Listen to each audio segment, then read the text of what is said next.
If only I could turn back time.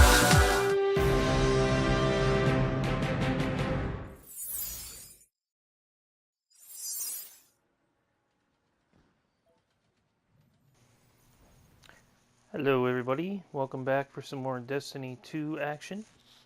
I'm making this video to kind of chronicle my first week of Destiny 2, my thoughts, my reaction to the game. I've beat the story twice now, once on my primary character and once on my secondary. This is footage you're seeing from the first stream that I did, I believe, on the first day. Might be the second day, but it's my first playthrough of the story, my main character. Got a little bit of, no spoilers in here, got a little bit of a public event here on Titan in the beginning of the video. Goes into 2 PvP matches, a little bit from one and a whole one from a whole other match. And then today we beat the strike, or the Nightfall strike, for, that would have been my 4th or 5th time I think beating it. But we finally beat it. I beat it once per each character and got rewards from it. And then the one time we just beat it tonight, right before I recorded this, we were doing it for an exotic quest where you have to beat the Nightfall and still have 5 minutes left over at the end on the timer, because the Nightfalls are timed now, and if you run out of time, it kicks you back to orbit. It used to be if everybody died back in the early parts of year 1 Destiny, it would kick you to orbit. Then they changed it and made it much more forgiving. Now it's hardcore again, and I love it. It's really rewarding and really, really fun and exciting. So I'm going to talk about Destiny 2 and how I feel about it and everything up until the last 8 minutes or so of the video. The last 8 minutes are just that strike, that Nightfall strike, just the boss fight at the end of it, with some music overlaid it. And if you don't want to watch that part, if you just want to hear my thoughts, well then it'll be like a 10-minute video, 10-12 minute video. But, you know, I think it's a nice fight at the end, a nice little part of the video. If you want to stick around and watch that, feel free. So anyway, okay, my thoughts, my feelings. How do I feel after a week? Am I done? Do I want to stop playing Destiny and go back to GTA Online, or try to get a platinum on Uncharted Lost Legacy or something? No, I don't. I can't put the controller down. It's like Destiny 1 all over again, except Destiny 1 was like, on a scale of 1 to 11, Destiny 1 was on a 6, 7 maybe. This is on a 12. This is off the scale. They have improved on almost every aspect of the game. I would say there's a few minor things they've done, such as if you've paid attention to the news with Destiny at all, or people talking about it, you probably heard about the shaders. Shaders are how you color your armor, and they kind of made those a little different, where if you use a shader on a piece of armor and then you dismantle that armor, well, you lose that shader. But that's only really a problem right now, I think, while we're burning through so much armor on the leveling process. And when we get to the level where we're at the top of the leveling process, then you're going to get your sets of armor that you like, you're going to get your shaders you like, you're going to put them on there, and you're never going to take them off. And if you really want to, you could just override them with another shader. It's not a big deal. So I'm not too concerned about that. It's a minor thing. Graphically, beautiful game. Beautiful game. I'm really enjoying the graphics and the quality of that. The subclasses. So I can only really speak for Warlock, because I'm only running a Warlock on all 3 characters. The subclasses are basically the same as Destiny 1, like the powers, but retuned, revamped. Like you just saw the solar subclass there. It used to be called Sunsinger, now it's called Dawnblade. And what Sunsinger used to be, its big thing was you could come back to life, or you could just fire it off and then you were with radiant skin and you were hard to kill, and you could throw grenades and have like infinite grenades and melees until it ran out. With Dawnblade, you've got this awesome sword. You could swing. You could fight people with the sword, or you could swing it from midair like I just was, and it'll launch these flaming bolts down at your enemies. And You could slam yourself down to the ground and everything. It's got some really cool powers. All the Warlock subclasses have the Rift, which you can drop at your feet, which you saw at the beginning of this public event. And that gives you the power to heal yourself or gives you a buff to your damage output. That's really awesome. The story, the campaign was phenomenal. Like, you could actually like buy this game for the campaign and for Crucible and never really do anything else, and I think you'll be completely satisfied. Even if you just bought it for the campaign, you might be alright. But there is so much more to this game.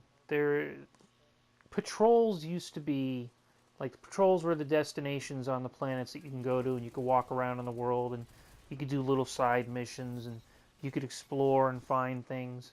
That used to be very shallow, that experience. There wasn't a lot to it. And the areas were not that big.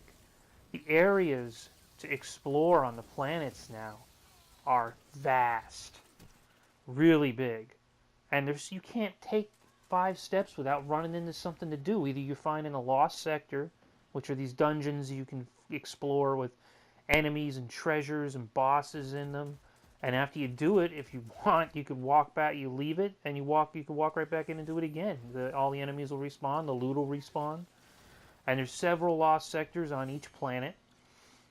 You've got little treasure chests you can go around. One time only treasure chests that you like a collection of them on all the planets you can go around and loot. You've got respawning treasure chests, which have less loot in them, but still have the possibility to give you lots of loot. You've got the public events, which are awesome, and they have heroic versions of them, and they're much better and much more in depth than the public events of Destiny 1. They're really exciting and fun. You've got these roaming bosses that are walking around, and they're just walking around in the world, just roaming around. Yeah, that used to be like a public event in Destiny 1. Now it's actually you just happen to stumble upon a yellow bar named enemy, and you kill him, and he'll drop a treasure chest. If you're high enough level to kill him, if you're equipped enough to kill him. And there's people. The worlds are populated with lots of people, lots of guardians walking around, other players. You've got the vendor or guide to each world that's there, and they're all fun. They're all interesting. They've all got backstories. And you earn reputation with them as you do things on their planet, and then they reward you, so you feel like your time has been invested good, and it's fun and it's rewarding. It's great. The exotics, I've got a handful of exotics that only drop from engrams, as far as I could tell. They just drop like they used to. There's no more 3 coins. They did away with the 3 coins, which is great, because that cheapened exotics to me. It really did. It's kind of a mix of the quest exotics now, where you have to go and you quest and you finish the quest and then you get the exotic, and just random exotics that can drop from activities or drop as an engram in the world or whatever. And it really it's brought back that great feeling when you get an exotic. Like, oh my god, I got an exotic. What is this? Let me check this out. Let me go shoot this. They have brought back a few from Destiny 1 already, which I saw that, and I was like, "Ooh, I don't know. Why would they do that?" Like, you'll see me using Mida multi-tool in this clip that we're playing right now, this PvP match, this Crucible match. But you have to do a quest to get it. It's a little different than it was in Year 1, okay, or in Destiny 1. It looks the same in this clip, but in PvE, it's got some, like, the scope looks different. It's a different color. It highlights enemies. It does other things. And during the quest, you get a legendary, the SMG you saw me using in this clip, which is called the Mida Mini Tool, and it's like a sister weapon to the Mida multi-tool, and they interact with each other. And there's another set of weapons. There's a hand cannon and a sidearm that interact with each other too that are exotic. So these weapons actually do things for each other. I don't want to spoil too much of it for you. That's something we've never had in Destiny before, and it feels really good, and it's really fun and interesting. PvP, I've played a couple matches here and there, trying to do the milestones, trying to do these quests that it gives you to go and play it, and I'm having a lot of fun playing it. I don't miss the 6v6. I don't miss Rumble. I was never big on PvP to begin with, but I could see myself getting into this. I was starting to do it only just to get the quests and get the loot out of it because I'm trying to get my light high enough for raid next week. But the more I do it, the more I'm enjoying it, the more it's sucking me in.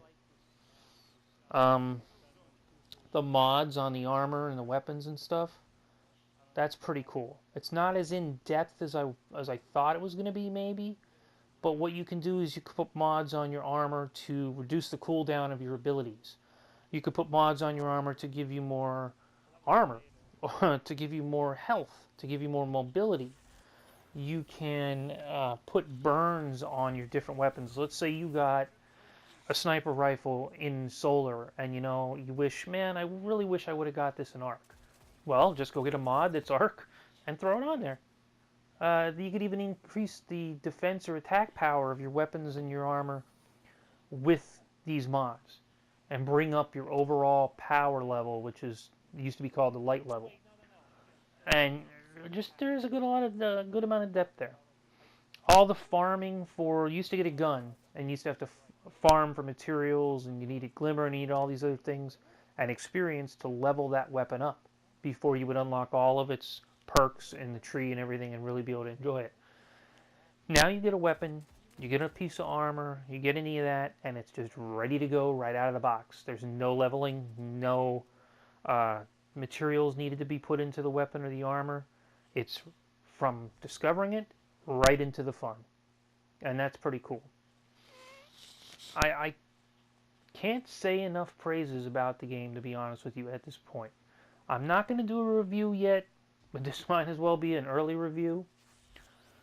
I'm waiting for the raid next week. I'm hoping I can get a team together. I'm hoping I can get into that raid and see how that goes. And if that goes as good as the rest of the game has gone, this has completely blown Destiny 1 out of the water. Just completely out of the water. Last thing I'll mention about the story as well, it's got set pieces in it and moments of dialogue and the cutscenes and things that are just top notch. I mean, that was one of the biggest criticisms of Destiny 1 is the lack of story, and they really, really made up for that in Destiny 2. Really made up for it. So that pretty much sums up my first week, guys. I'll be doing some more videos next week for a Nightfall guide and things of that nature, and I'll probably live stream and do some videos on the raid. Take care. Enjoy if you want to watch the rest of the clip. Like, subscribe, and share.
die.